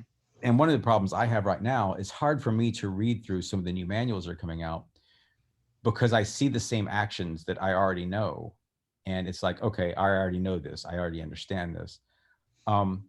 There comes a point where you've learned enough of the basics, you've learned enough of the tactics that you don't need the extra plays that Marazzo throws at you. You don't need 700 plays from the Vienna Anonymous. You can start making up your own plays. Mm-hmm. And basically that's all they're doing is they're like, well, here's another example of how to use this tactic. And here's another example of how to use this tactic, right? So it's interesting to me when I see people on Facebook and whatever digging down deep into each tactic, into each play, and really trying to tear it apart. but I'm like, I think you're missing the forest for the trees when you do that. You know, when you're really trying to suss out exactly how the foot lands and exactly how, you know, this play works. To me, it's like you're paying too much attention to the details and you're not getting the tactics that are involved in the details. Does that make sense? Yeah, absolutely. Um, I actually, so I think I've definitely been guilty of that in the past. And um, one of the things that really kind of opened my eyes to that was listening to Roland Wercheka talk about his experience with developing his interpretations. Yeah. And the way that he approached it is essentially sussing out what it was that they're trying to teach you from each of the plays. So go to the play, figure out what it is that they're trying to teach you, and then apply what it is that they're trying to teach you into like actually into your fencing, right? Yep. And so, and I think that's kind of what you're getting at here. And so I took that and I took that into Manciolino's sword and large buckler, because I like his large buckler. Just like you, when I when I look at the Bolognese sources, I'd like to look for, are they using sharp swords or not? Yeah. Yep. As a matter of fact, that's one reason why right now I'm actually I'm a little frustrated with two-handed sword, Marazzo's two-handed sword, and I just don't. I've looked at a lot of people and their interpretations of Marazzo's two-handed sword, and I've gone back and I've looked at it myself, and the fact that it is an assaulty really kind of shows me that this might have just been for show, Yeah. and it might have just been play fighting. And when I look at it and I see people are trying to apply to Marazzo's two-handed sword viable techniques from Fiore, from Vadi, from the KDF system, but they're literally skewing Marazzo's words to fit those systems Yeah. instead of just seeing it for what it is, which is probably this was just done for show. Yeah. And that frustrates me a little bit. However, looking at Manciolino's sword and large buckler, and I know that's going to tick some people off, but that's just where I'm at right now. Looking at his sword and large buckler, it is done with a sharp sword. He specifically says that it's done with a sharp sword. And they're really fascinating because, you know, when he's fighting with a small buckler, a lot of times there is a lot more showing and a lot of sort of wide guards and very big actions and things like that. But then you look at his large buckler techniques when you're fighting with a sharp sword, and everything is very concise, very tight. He gives you multiple different reactions to what ends up happening with your opponent, and a lot of times you can kind of see it. So I read through those plays and I decided to take the first 5 plays. I actually wrote this up in a blog post and I broke them down. And I broke them down into what is their intention? Why is he doing this way? Right. Um, and it was one of the most rewarding things that I've ever done. And I love those plays. And now those are kind of like my go-to. I can kind of default to those things because I know that, you know, these are plays that I kind of have a better framework or understanding of what the intention is. Yeah. So you brought up two interesting points to me. I'm sketching them out real quick. It's interesting from a historical point. It is interesting to me that the masters included these flashy assaltos, and especially, I mean, the what is it, the parade of guards and that kind of thing. Mm. It tells me that what I said during the Vienna Anonymous talk is kind of spot on, that a good skilled sword play, sword fight is kind of boring to watch. You Yeah. know, you and I fight, and if I've got the better of you, it's over in a second and a half. That's not very exciting. So what Marazzo was doing was kind of like, I want to attract more people. I want to attract more customers. We're going to make this flashier. We're going to hit our own bucklers. We're going to, you know, that kind of thing. So that by itself is an interesting thing to note, that when they get serious with the sharp swords, it becomes more efficient. It becomes tighter. it's a faster fight. It's, you know, I can appreciate it a lot more than the person watching can appreciate it. But the other thing you mentioned, which I'm trying to do a lot, I built my 12-week rapier class on this. Um, I take them through several weeks of the mechanics of the mechanics of movements with swords and that. Then we introduce the plates and we go through several weeks of working through a lot of the plates. And then if I'm going to continue that, if I'm going to go to like an 18 or 20 week class, what I would start doing is what Kaya mentions in one of her books, which is adding chaos. Mm-hmm. And that is how you test whether you understand that action well. Okay, you understand how this works. What if the opponent doesn't do what you thought they were going to do? Are you learning from that plate well enough that you can then react to that thing? And that to me is how you start digging down into, what is this plate really telling me? Is this plate telling me that, you know, that this particular tempo is important? Is this plate telling me that I draw my opponent out and this is how I twist his arm to take the sword away from him? You know, what is it I'm learning? And I think that that's a very good point. I think a lot of people work through the plates more like dances and less like learning possibilities. Yep.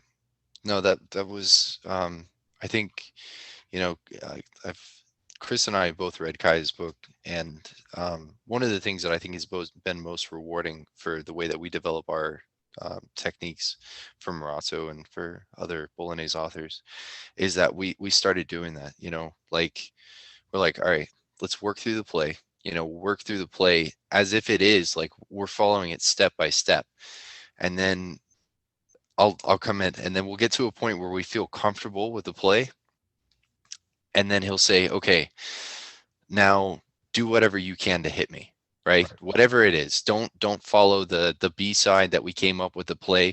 Just give me everything you got. Try to hit me, right? And see if we can break the play down. And if it works, like if we feel like we're still sufficiently protecting ourselves, then we'll continue on. But yeah, no, that's sage advice. I love that. And that's what tournaments are actually good for. This is one of the reasons that Tattersall likes to throw tournaments into the mix. Is I can train my students to fight against each other.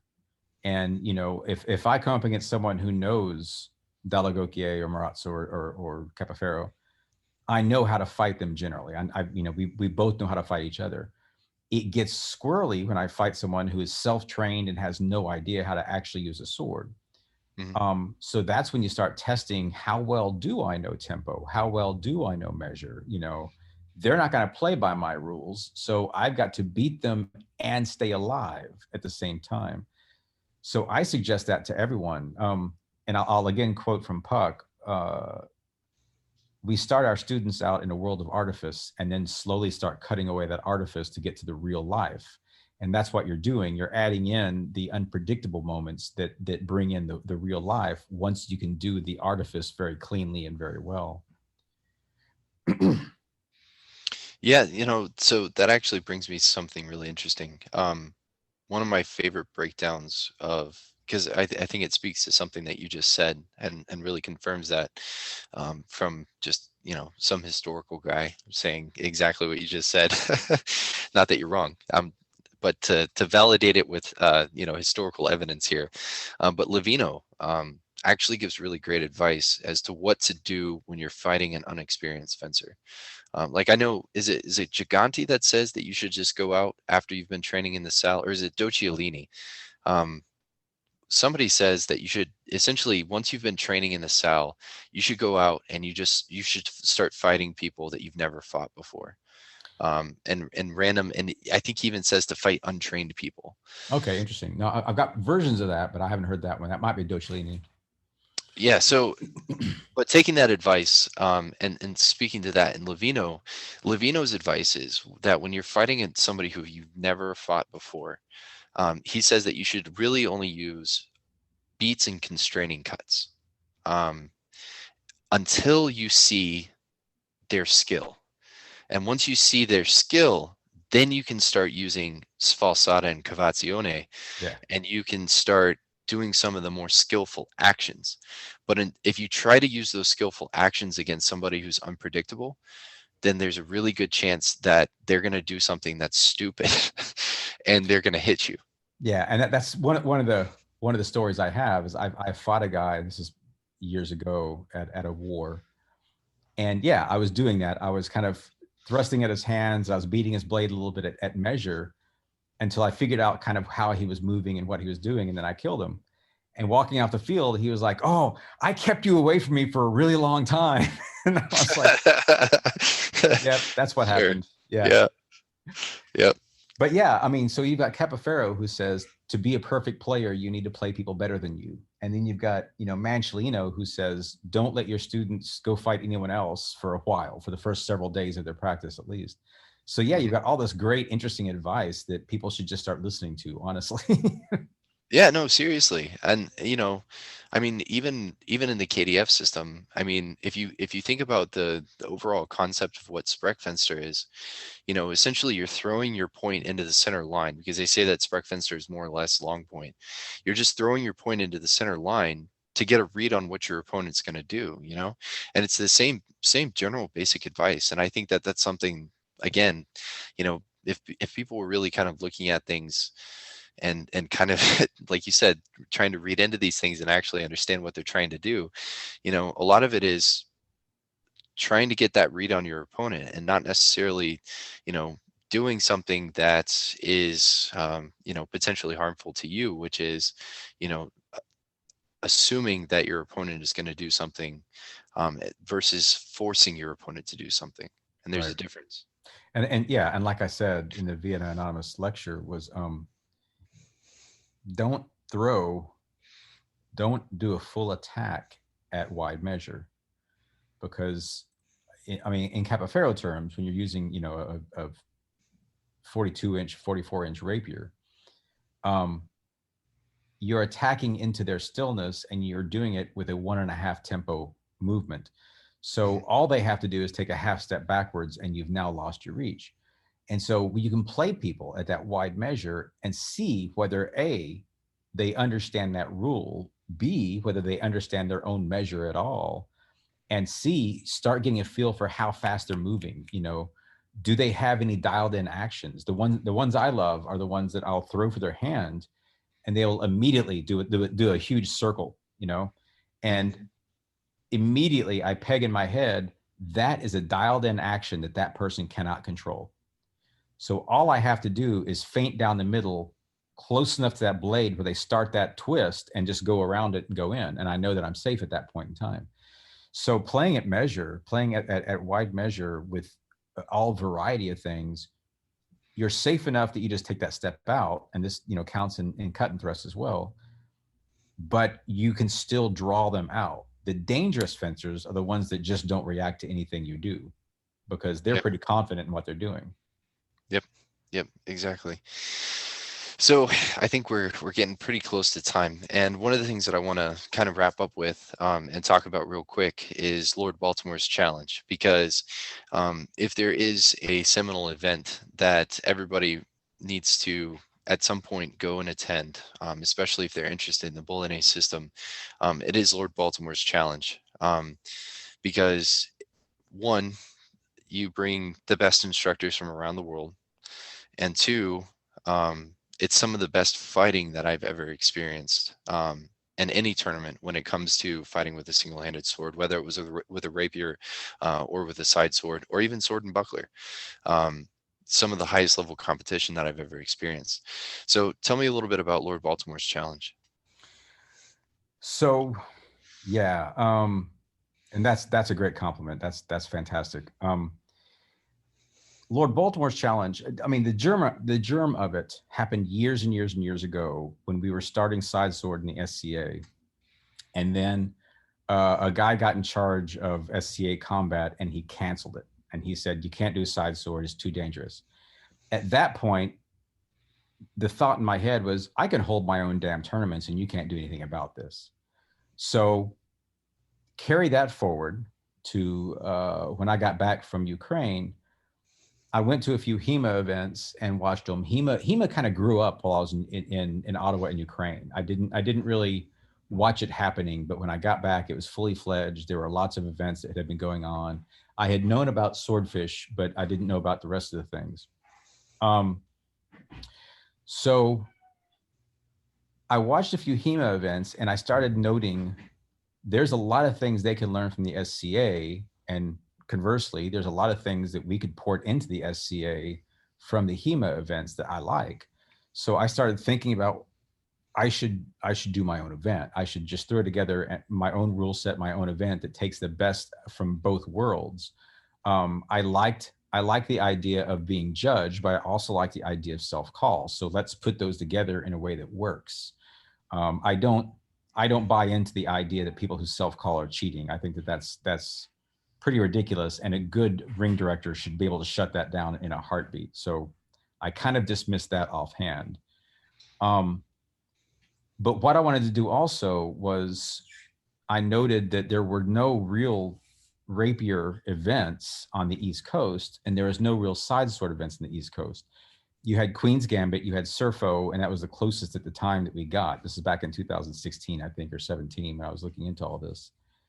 And so I wanted to push the weapons I love, you know, the rapier and the side sword. So this is how this sprung up. And of course, because of my history, I know most of the very long-term skilled instructors around.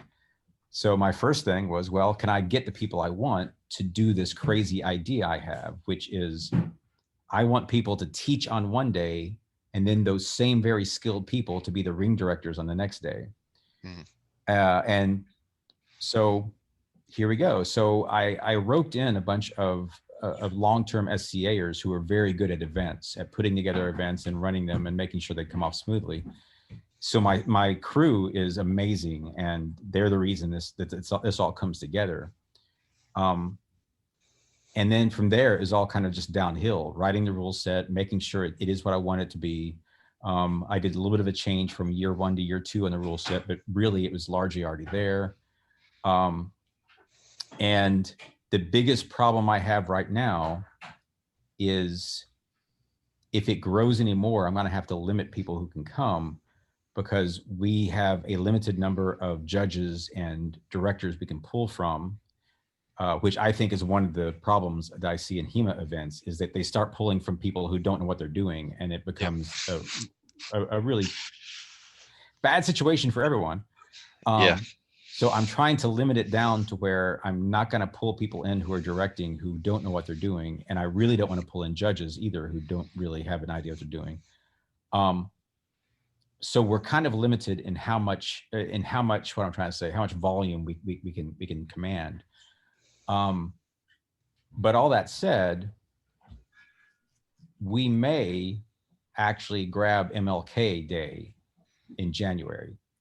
So the next one may be January 2022, which is what, like 7 months away or 8 months away, which freaks me out a bit. But yeah, it's coming fast. Yeah, it's going to be here. But instead of summer, we may actually grab the MLK in January, because DC Open isn't going to be happening anymore, from what I can understand, and we may take that spot. Yeah. So I've got 4 good instructors lined up. Add a couple extra people, and I've got 6 or 7 good directors lined up. We're going to use all the same rule sets. I may make the decision to put one tournament on Friday night and then the other 3 on Saturday, because those 4 in a row are a long day. It was long. Yeah, it was brutal. Yeah. But a lot of fun at the same time. I'm not, I fought in all 4, and I had a blast. So, yeah. It's cool. It's interesting. And the first year was really cool because we had, the SCA dominated all the rapier stuff, but HEMA dominated all the sword buckler stuff. And then it got a little more mixed the second year. And it's interesting to see the comments and complaints we get off the survey. We get a lot of people who are like, oh my God, I thought the SCA couldn't fight and they kicked my butt. Or, man, I thought HEMA guys were all egotistical, but they're great. And so you've got this cross blood going on. I get a few HEMA fighters who are like, oh, I hated that first blood tournament. That sucks. And it's not even first blood, it's first kill. You know, it's one and Yeah. done, as I call it. And I guess, of course, my response is, one, we're trying to reenact a more realistic fight. Hmm. Two, you had 4 fights in your pool. What's wrong with you? I mean, Yeah. you fought. Yeah. Yeah. So yeah, there's a lot going on there. And I mean, I'll tell a quick story going back to my earlier days. There was a Western martial arts event that also included like fight directors, and it was called ISMAC, and it happened in Lansing, Michigan. And ISMAC is where one of the very first, not the first, but one of the first Western martial arts rapier tournaments happened. And it was put on by Martinez, and he brought together 4 other maestros to be judges. So it was he was kind of being ring director, and there was one at each corner. And we fought in this, and this was classical fencing rules, but with rapiers. So as we fought, there were several of us from the SCA, and the rest of them were from Martinez's school and from other Western martial arts stuff. Those of us from the SCA, because we weren't told not to, we took the blows that the judges called against us, but we also would call our own blows if they missed anything. And at first, it freaked the judges out. They were like, what's going on? I was fighting Brian Wilson at one point, and he hit me in the hand, and I backed up and held my hand up, and Martinez stepped forward, and he said, "Is everything okay?" I was like, "Yeah." He hit my hand. Give him a point. So yeah. This was like, they're like, okay, so they fell into the groove of this, of some of us calling our own blows, and one of us, James, a friend of mine, wanted to call back a blow that was awarded to him. He said, "No, I didn't hit him," and the judges were like, "Shut up, take the points." But the next year, at the next Lansing, Martinez made a speech, and he said, "Last year's tournament was the most honorable and interesting I've ever directed, and I hope to see that again." And we did it again. So I wanted to bring that same feel where you can have judging, but you can also have people calling blows that the judges missed. And yeah, it can work seamlessly. There's no reason it cannot work seamlessly. And I think it enhances things. Yeah. And Devin said something really interesting. He said what he looks for is 2 points of agreement, whether that's him and one of his judges, or one of his judges and one of the fighters. If one of the fighters says he hit me and the judge says, "Yeah, I saw it," then Devin's like, even if I didn't see it, I'll call it, because that's 2 points of agreement that I'm looking for. That's interesting. Well, that's actually, so even for HEMA people, that might, and maybe we do need, judging classes and some sort of a, like, like a pre-tournament judging class for those who are going to be judging. But maybe we can get Devin to write a book on that, because that's really, looking for 2 points of agreement. And that would be more up to like a ring boss than it would be to a judge specifically. But still, a judge making a blind call, and then the ring boss having that frame of mind. But like you said, when you have experienced people who are managing the ring, who are watching what the fighters are doing, that the fighters respect, that brings everything together. And then of course, working from the honor code and having people call their hits, and if you get hit, things like that. I mean, I've had people fighting people before where I've called a hit and they're like, "Oh, are you okay? Did I hurt you?" Because I'll right, just like tap my chest, and they're like, "Oh, what's wrong? Why is this guy touching himself?" Like, "No, you hit me right here." But yeah, and there's 2 aspects to that. I mean, one, yes, the honor part, the people, and John Drake was saying, and John's the one who won Rapier both years, and John was saying, and I agree with this, I want to be the best one on the field. I don't want to just win the fight. If someone hits me, I didn't win the fight, so I'm not the best one on the field. And he's like, I want to get better enough that I can recognize that dude beat me or I beat him. So there's that aspect of it there. It's a matter of improving your own skill as opposed to simply winning the fight. That's one thing. Right. But the second thing is, a good director needs to be able to replay fights in his head. David Koblenz is one of the ones I love watching doing this. he will see the fight, he'll look up and he'll replay what just happened in his head, and then he'll start talking through it. And he will make both fencers look like experts. Okay, fencer A did a first intention attack to fencer B, who did a parry. Fencer A then did a cavatione and gained the blade of fencer B and he struck. And, both fencers are like, is that what happened? But David has been doing this long enough that he can think through and back the fight up in his head. Yep. And this, to me, is the skill of an expert fencer, is when you can take a step back from your own fight and replay what all happened and then step forward again. And that's what I look for in directors. They have to be able to know how to do that. And part of that is having thrown the same thrusts thousands of times so that you know how it played out and you know all the options. You don't have to have seen everything, but I can see that he did this and he ended up like this and he had gained his opponent's blade. In order for that to happen, these other things had to happen, for instance, right? Mm-hmm. So that's, and yeah, to get to your training point, my IT guy, Brian, and I have been talking about for a couple of years, putting online a judge training system online somehow. But we haven't gotten to it. We really need to, and we've got a few people who are like, let's do it. So hopefully, sponsored by Tattersall or Lord Baltimore's, we will have some kind of a judging training program online in the next year or two. Hopefully, we'll see. Yeah, that'd be awesome. Yeah, I mean, one of the things that you just touched on too, for those who missed last year, one of Guy Windsor's classes was actually how to develop that framework of sort of remembering your fights and sort of creating that mental pathway so that way you can start self-checking yourself and go down that process of development. So yeah, that's what really, I mean. It You really literally, helps.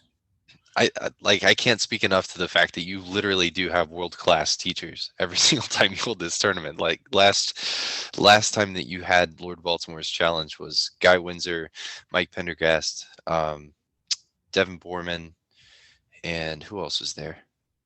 I think we didn't bring David back. Who did we bring back? We had Puck and David and Kevin the first year, along with Devin. And last year was we had Jonathan McKenzie Gordon. That's who it was. Yeah, Jonathan McKenzie Gordon was the other one. Yeah. And we also had one more though, I think.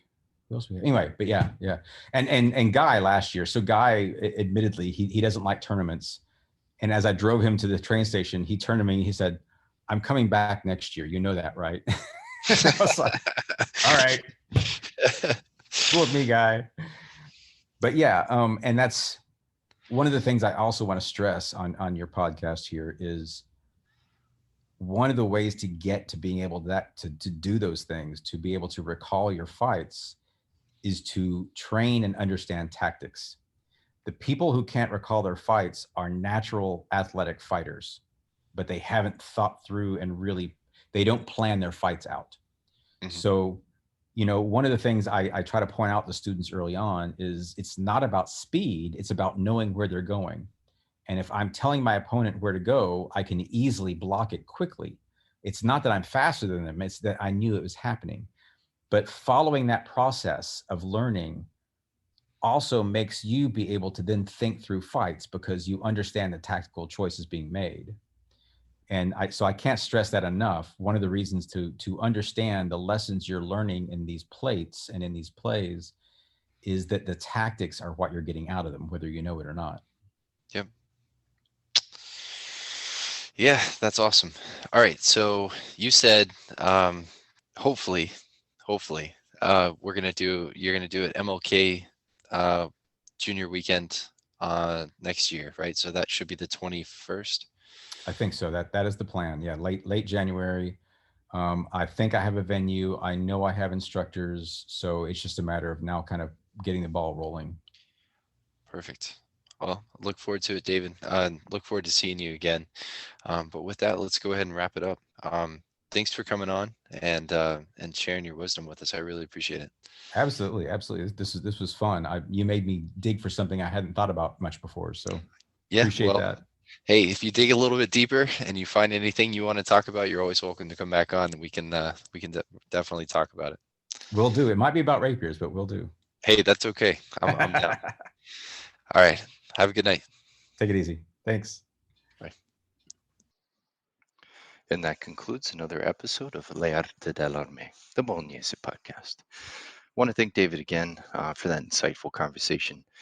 I'll put some links to Lord Baltimore's challenge and Devin Borman and Guy Windsor's reviews of Lord Baltimore's challenge in the show notes, so you guys can check those out.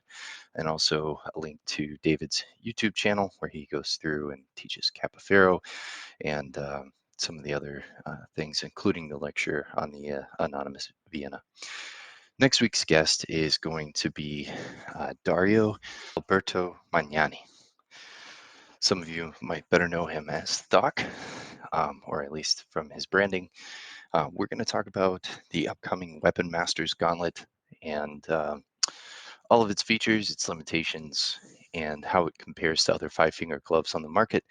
But we're also going to get into some fencing, because Dario is also a brilliant fencing mind, and I'm going to pick his brain a little bit. We're going to talk a lot about two-handed sword, ranging from Fiore to Vadi, and how we can relate that into understanding and studying Marazzo. So definitely check that out. It's going to be a great podcast, and it's a long one, but it's going to have a lot of really great information. So stay tuned for that and stay saucy, my friends.